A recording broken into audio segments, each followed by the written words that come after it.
Hello and welcome to the Devoted Outdoorsman Podcast. Hello, Devoted Nation. What is up, guys? I'm going to tell you right now that it is becoming hot here in Oklahoma, and working outside is kind of sucking, but, you know, it's one of those things you got to do. So today on the podcast, we're going to have another Archery Talk with Hawk segment, and we're going to talk a little bit about broadhead selection, you know, the do's and don'ts, why we choose what we choose, and stuff like that. Well, Hawk has a pretty interesting little thing he wants to talk about here that he just did, a little experiment, if you want to call it that. Yeah, that was actually just kind of sitting around, had everything on my mind today, knowing we were going to record this podcast about broadhead selection and, durability, that kind of thing. So we'll get into that a little bit later in the podcast, but just kind of sitting around playing with the new Van Diemen broadheads and, was like, well, let's see what happens. I just kind of looked out in the yard, and I'm like, well, there's a brick. So I shot the brick at 19 yards just to see what would happen. But we'll get into that a little bit. So when we come to talk about broadheads, you know, there's such a vast variety of broadheads, especially if you go into, you know, like a Bass Pro Shop or a Walmart or wherever it may be. You know, you have a whole aisle full of broadheads. You know, you'll have fixed blades, you'll have mechanicals, you know, you'll have 5 different types of each one. So how do you narrow it down to the one that you choose? So it all comes down to, there's a lot of factors that have to be decided beforehand. Okay. So first of all, it's going to be an overall build. So broadhead selection starts with the bow you're shooting, the aggressiveness of the cam, whether it be a speed bow or just your standard type cam. Then you have to have that information. And then what kind of core are you hunting? I mean, are you a guy that's, you know, like right now I'm in North Carolina, and I got a guy that's just going to be shooting white-tailed deer, turkey, and possibly maybe a black bear? Or am I going to be down in Kentucky shooting nothing but whitetail and turkey? Or am I going to be a guy that's going to be traveling and I'm going to hunt whitetail, mule deer, elk, moose, maybe make a trip to Africa? So all of these factors have to come in when you decide how to build an arrow. So you have to have an idea on what kind of weight you're going to want, whether you want light and fast, heavy, high FOC, that kind of thing. Obviously me, you guys know by now that I'm a high FOC, higher mass weight kind of guy. I just don't like messing with bones. I'm not going to have, you know, a hard bone impact on on a marginal shot for whatever reason, because it does happen. I don't care how much you practice. It's going to happen. You are going to contact bones at some point. And when that happens, is your broadhead and your arrow setup entirely going to fail or stop short because of lack of penetration? So all of these factors go in. So when I'm looking at a broadhead, what am I hunting? So for 90% of your listeners and the people listening now, it's going to be white-tailed deer. Okay, that's the most common animal shot or hunted in the United States. So let's just stick white-tailed deer. So when you're thinking about that, you have to think of, okay, what's the bone structure like? The area that you're hunting in. I mean, are you going to be hunting, you know, longer range, or are you going to be short range in the woods? All of these come into effect. So taking that into consideration, let's just say for all intents and purposes, let's just say that you're hunting Midwest, 40 yards is going to be your longest shot. You're not real thick, not real open, okay? 40 yards. So what's the average body size of the animal? Because they vary from south to north. Further south you go, the smaller the body is going to be, the less dense the bone structure is going to be. Obviously due to weather. So the further north you go, the bigger and heavier body animals you're going to be hunting. So we'll pick something in the middle. We'll pick something like Missouri. So Missouri is going to be right there in the middle as far as body size, bone density, that kind of thing. So for something along those lines, obviously with me, I'm a big proponent of the single bevels because I don't want to mess with those bones. But if I'm going down Bass Pro Shops, Cabela's, and 90% of your mom and pop archery shops are going to carry pretty much the same selection. Okay. So we'll talk about your standard fixed blades. We'll talk about mechanicals, what they're actually designed for, and how that's going to affect you when selecting a broadhead. Or is it going to be more beneficial for you to go a little bit outside the realm and get into more of a single bevel, traditional style head, because those are designed for breaching bone, which is what I prefer. So we get into some, and I really don't want to name too many names as far as brands and stuff like that, so we're just going to go generic. So let's just talk about your generic mechanical broadheads, okay? So mechanical broadheads have been a very, very big fad lately over the last several years. And the biggest reason for that is broadhead flight. Most people have issues with broadhead flight, whether that be because they're unable to tune a boat correctly. And it's not because they're dumb or anything like that. It's just, you know, the working class guy does not have time typically in the money and everything else to invest in basically a full shop to be able to do this stuff. So they don't learn it. They don't know it. They take it to a pro shop to have it done. Most pro shops, unfortunately, it's more of a revolving door kind of thing. It's unfortunate, but that's just the way it is. They want to get customers in, get them what they need, get them out. They're not spending a whole lot of time. So because of that, tuning is going to lack on bows. There's a big misconception or misunderstanding for most people. Don't really understand arrows, how to choose arrows. And it's just for a lack of knowledge. You know, it's just they don't have the time and money to really put into learning this kind of stuff. And it's a fact. So because of that, most people are shooting underspined arrows, and most people are shooting broadheads because it's either a fad or a mechanical in this case because they fly more true to a field point than a fixed blade will. But let's look at. Go ahead. 1 second, I don't mean to cut you off, but like we were talking about how a normal average guy, you know, he might not necessarily know or have the money to go and spend to have a bow tuned correctly. So when we're talking about FOC, can you elaborate on what that means? Because I've had several people bring this up like, hey man, you know, we go into all these technical terms. I don't understand what it is. Can you elaborate what that means? Absolutely. So FOC is front of center weight. So it's going to be the percentage of the weight forward of the center mark of your arrow.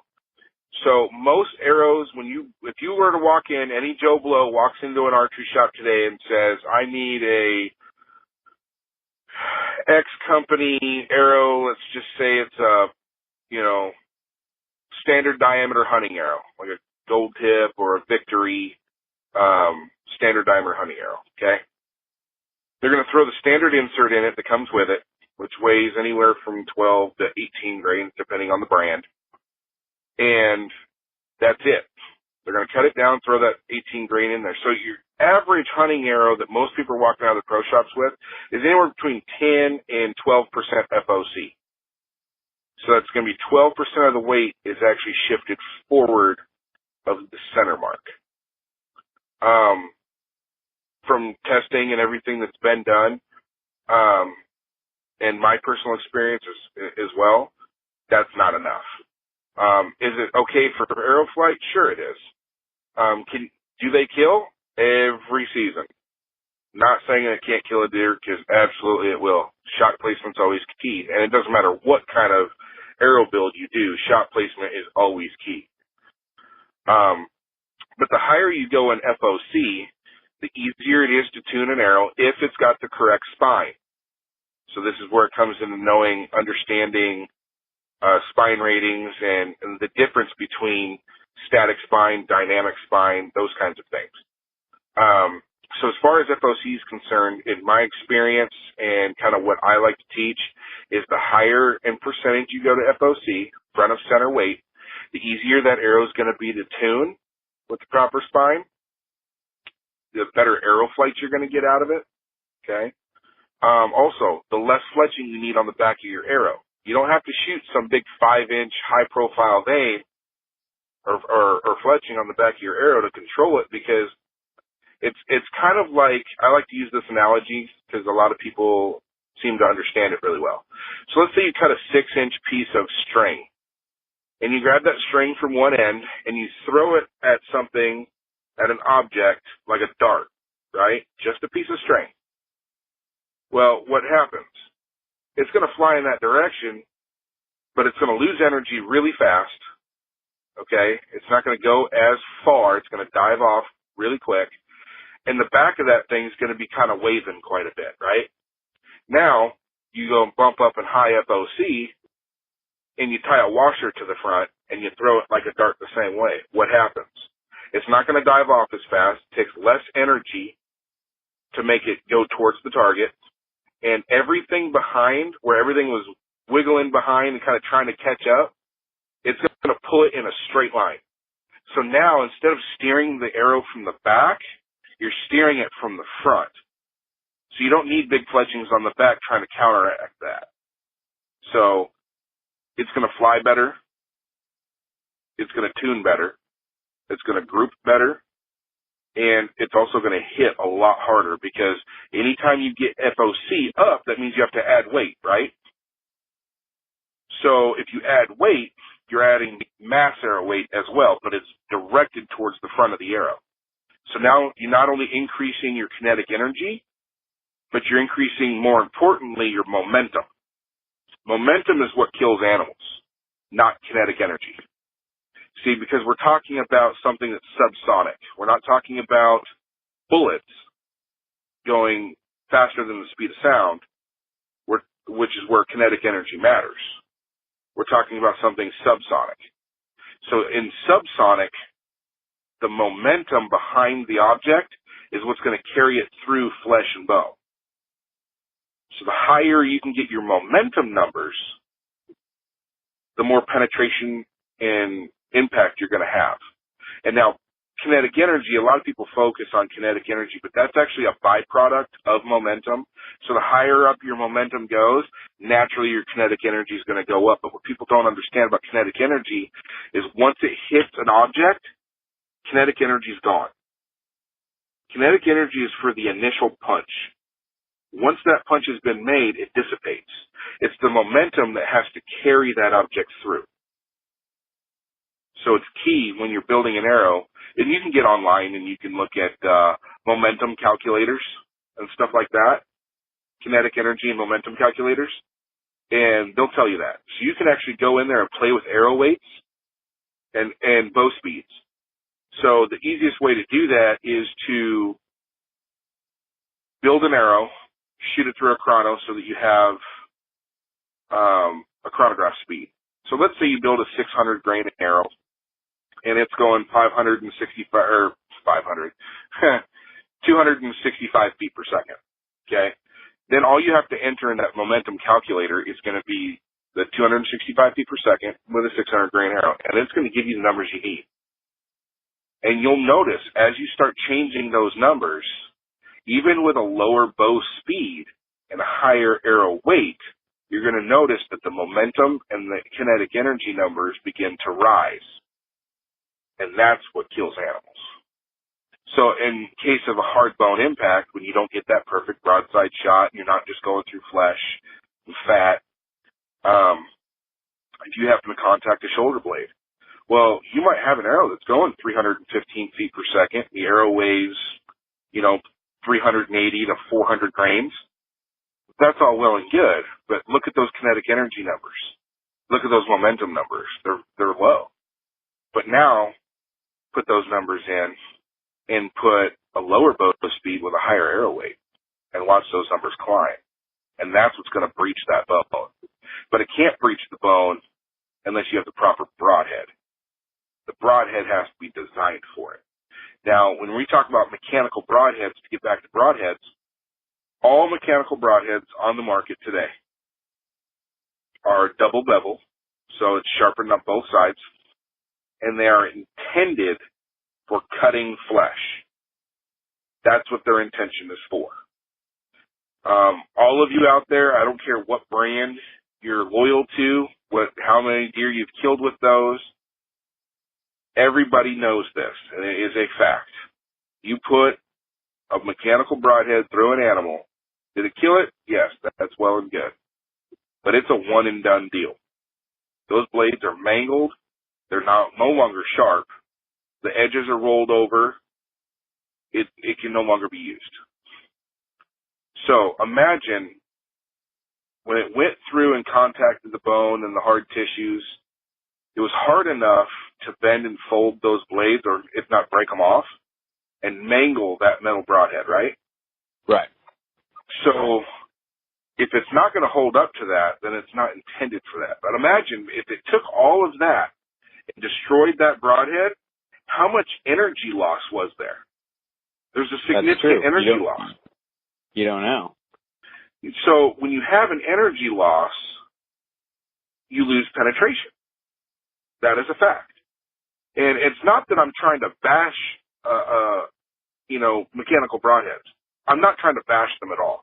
This is just my personal way of thinking and the thought process behind how I choose broadheads. And I put all of this thought process into it. And this is how I've settled on the ones that I do shoot. Because I'm just trying to take out variables. Anytime you can take a variable out, there's less chance for a failure.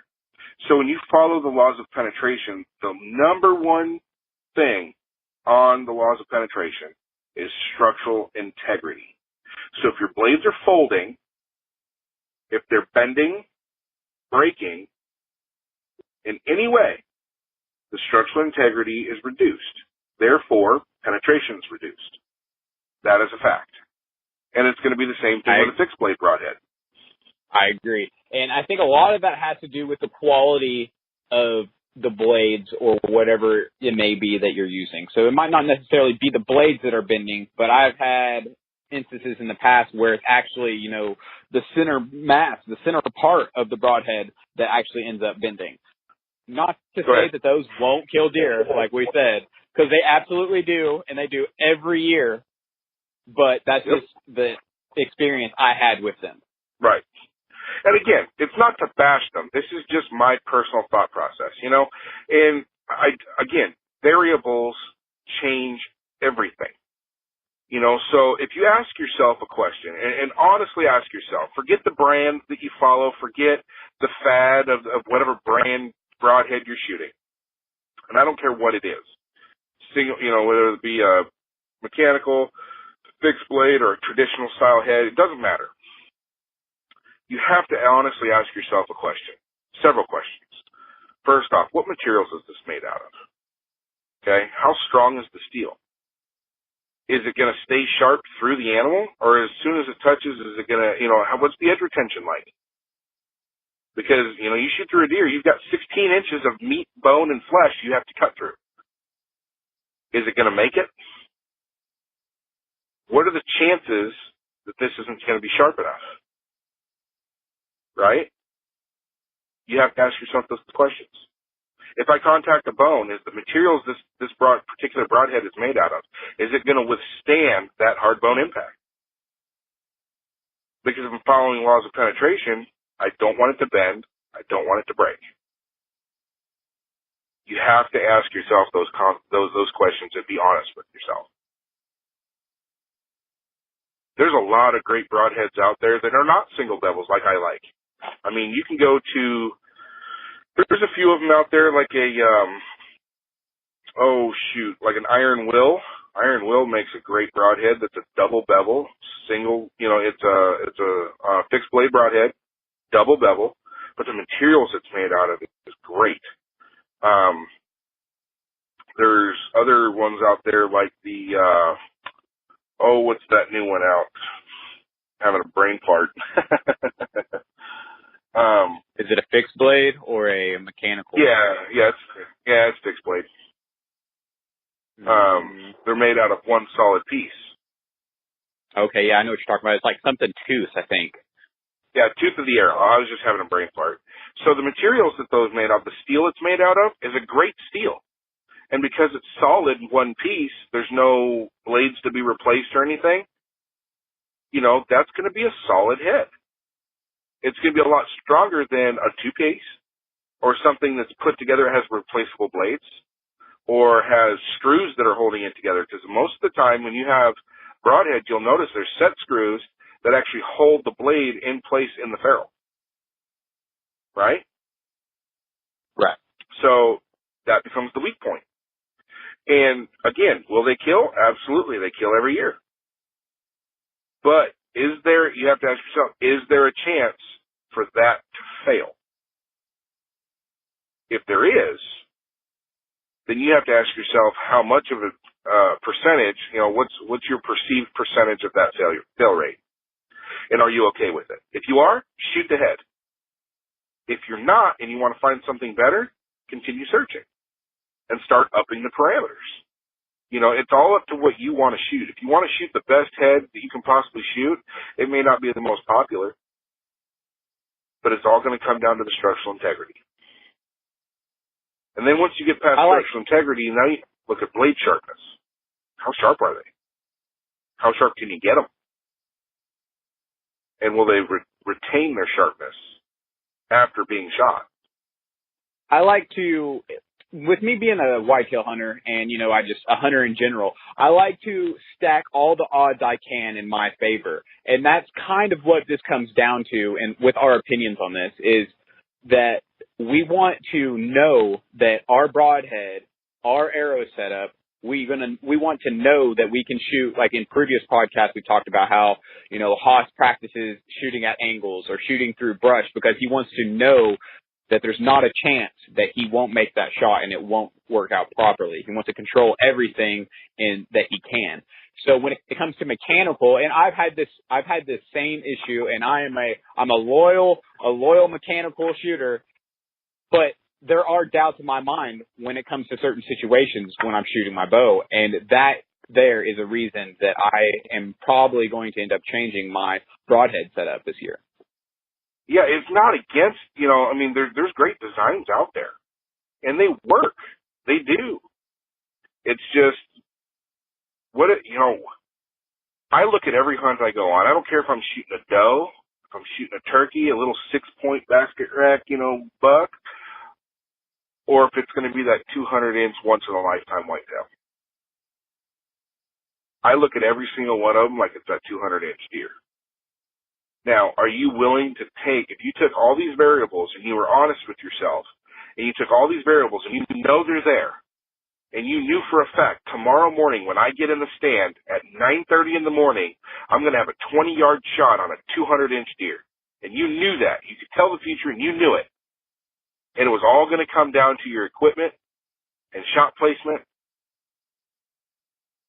Do you honestly want to risk that 200-inch animal and knowing that you have all those variables? Me personally, I don't. I'd rather stack, like you said, stack all the, stack everything in your favor. Stack all the odds in your favor as best as you can control. That's just me. That's how I look at it. And fail rate is a major issue this year. I mean, not just this year, but lately.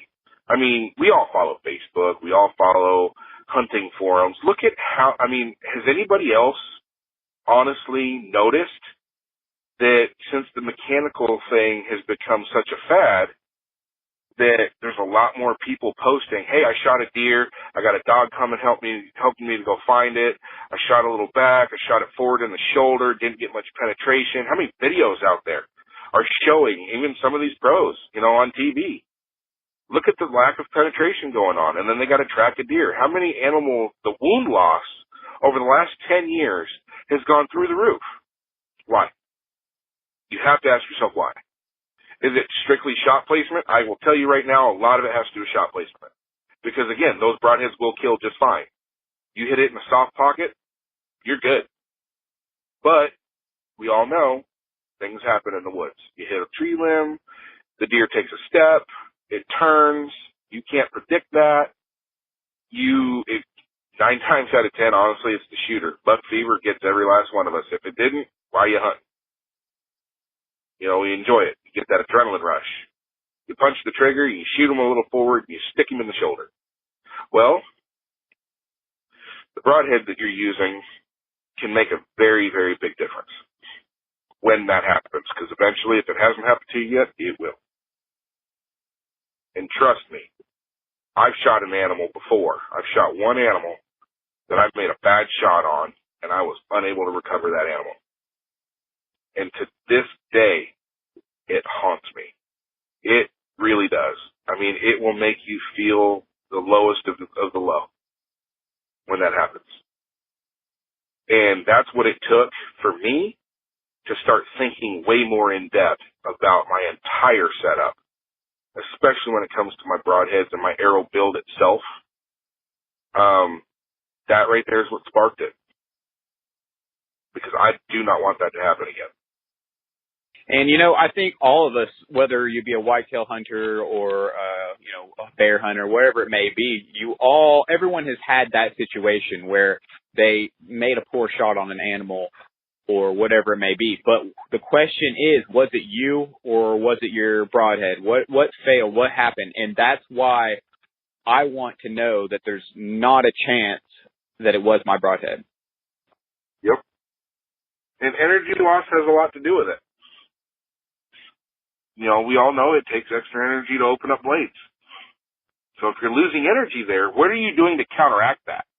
Because if you want to shoot a mechanical, I'm all about, guys, if you want to shoot a mechanical, I'm not going to knock somebody for it, especially if they've taken precautions and in their arrow build overall to maximize the efficiency, knowing that you are going to have some energy loss to open those blades, right? So how do we do that? You build a heavier arrow with a little bit more FOC, right? If you put more energy into the shot itself than what you had before, and you have an energy loss, then it's going to perform better than your previous arrow setup with the same broadhead. So are you taking those precautions? If you are, then great, shoot a mechanical. Nothing wrong with that. But just be conscious about your decisions. So any question you can ask yourself about structural integrity, blade retention, edge retention, materials it's made out of, you know, take those into consideration. That's all you got to do. And, you know, and a perfect example is, okay, so at the very beginning, we talked about the video, right? So I just did a video less than an hour ago, and I just shot a brick with the new Van Diemen single bevel broadhead that we actually sell here at Archery, with a Victory VAP V1 Elite, which is a 166 inside diameter arrow. It's a skinny shaft, the micro, with an Ethics Archery outsert system. Okay, now the outsert system is for structural integrity.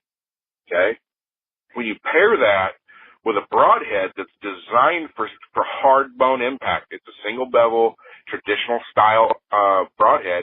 It's designed for hard impact. It's not just designed to cut, which it will do because the materials it's made out of is a high quality steel, and they're extremely sharp. So I decided I wanted to shoot something just to see if the broadhead would hold up. I wasn't even testing the components because we've done enough testing of the components here at Ethics Archery, and then during the design process, I had no doubt that was going to be fine. But I wanted to test that broadhead, so I decided to shoot a 2-inch thick brick at 19 yards. Now, I don't know about you or anybody else listening, but ask yourself an honest question. Would you take your hunting arrow right now? If I told you, go in your house, grab your bow, grab your hunting arrow that you plan on using this year or that you used last year. I want you to stand at 19 yards, and I want you to shoot this 2-inch thick brick. Do you have confidence that that arrow is going to hold up and that that broadhead is going to hold up, or is it going to blow up?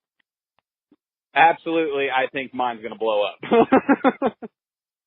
Exactly, and right? That's not okay with me. Right. Now, why would you think yours is going to blow up when he asks you that? Because I've shot through an animal once before, and I hit a rock. I hit a rock. And, I've never made a shot where it was full-on bone contact with these broadheads, but I did shoot through an animal, and I hit a rock. And it basically, there wasn't very much power in it after it went through the animal, probably a little bit, but not too much. And it hit a rock, and it basically just destroyed the arrow. So I know that with the little bit of momentum that it had after it had already passed through, that if I hit an animal, like let's say I do hit a deer full on shoulder, I'm not confident that that's going to make a pass through. There you go. See, now, you saw the video that I did. Why don't you tell them what happened and what you saw in the video? So, guys, these broadheads look almost like they should be on the end of a spear or something. They're like medieval looking, but they work. And like Haas is saying, it's what they're made out of. It's the quality of the steel or the metal that they're using. So when I was watching this video, Haas sent it to me. I was checking it out.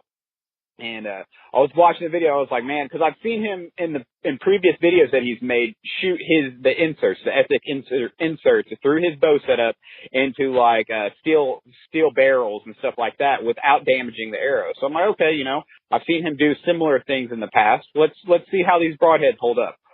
Well, it was literally a center block, except a little bit bigger. It was probably, like Haas says, probably 2 inches thick.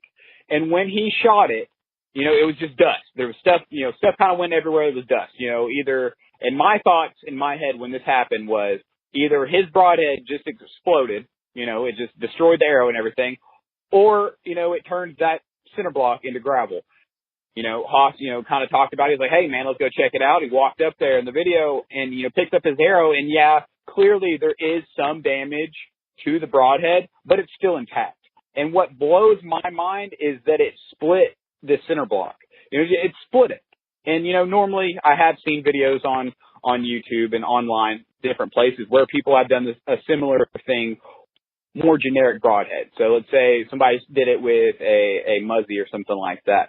They would do these same videos where they're shooting a center block and it would do the similar thing. The center block would bust, but the arrow would be junk after that. The broadhead would be destroyed. What Haas is using, what he shot this center block with, is still usable. The broadhead it's been up a little bit, but it's still usable. You could, like, we were talking about before the podcast, you could probably hammer it out a little bit and sharpen it right back up and be good to go. And I think Haas said the only thing that broke in his arrow setup, the arrow is perfectly fine, no splits, anything like that. The only thing that happened was he lost the knock to the end of his arrow. And, a center block obviously is way overboard, okay? I don't condone it. I don't recommend people go out there and hunt bricks, okay? Unless you want to eat them, then fine. But you don't need to shoot them for that. But I just wanted to show that even under extreme duress, way, way more extreme than you're ever going to see on any animal on the planet, a cinder block is harder. And if the materials that broadhead is made out of will withstand an impact, holding it intact, whether it bends or if it rolls the edge a little bit or whatever, it was intact. The arrow was still shootable. And it's not just the broadhead, right? It's the entire build. It's the components that you're using. Are the components designed for that? That's what you have to ask yourself. Well, in my setup, they are. That's what I built it for. And I put it under the extreme test of shooting a cinder block. Did I expect it to hold up? In some ways. But I hadn't shot that broadhead to test it yet at something that hard. I've shot distance with it. I've shot groups with them. I've shot them versus my field point, stuff like that. And they perform great. That's why we carry them. And I knew it was made out of a great material. And I knew it was designed for hard bone impact. That's its sole purpose. And I wanted to see how it would hold up, and it held up great. Am I going to use that broadhead? No. But if I hammered it out just a little bit, because the tip kind of curled just a little bit, and the edge of it, the actual edge rolled a little bit. But I guarantee you give me about 30 minutes with that thing, and I can get it to where it'll shave your arm. I can sharpen it back up. I can bend that tip out a little bit more with a hammer or whatever, and I could legitimately use it again. Am I going to? No, but could I? Yeah. Now, ask yourself again, is the current broadhead you're using going to hold up to that? You got to answer it honestly. And I'm not saying this so, trying to get people, oh, come over to Ethics Archery and buy these broadheads. I don't care. for. Because there's a lot of broadheads out there that are designed to do hard bone impact. It's not just the Van Diemen, okay? I mean, your cutthroats, your grizzlies, you've got all kinds of broadheads out there. Your Nanooks, all kinds of stuff that are actually designed for that. Now, is your, without saying a name brand, your mechanical broadhead going to hold up to that? If you think it will, then great. You have confidence in it, that's fine. But if you really want to know, test it out. With that being said, guys, I hope you guys enjoyed this week's podcast. Me and Haas, we decided, we were going to do this little thing, talk about broadheads a little bit. I think we got pretty in depth there, basically both of our opinions a little bit about broadheads and the setups we're using. Sorry, there was a couple little interruptions there. My phone was blowing up, but I had to check that. And I really appreciate you guys tuning in. I really appreciate you, Haas, for taking the time out of your day to come, talk to us a little bit about broadheads. Always, man. And again, this isn't to promote anything or whatever. Just start taking, if you take anything from this podcast, guys, just start asking yourself all these questions. Play devil's advocate in your own mind when making your choices. Not just with broadheads, but with arrow builds and everything that you do. If you can eliminate variables, you're going to be a step ahead. That's all this is for.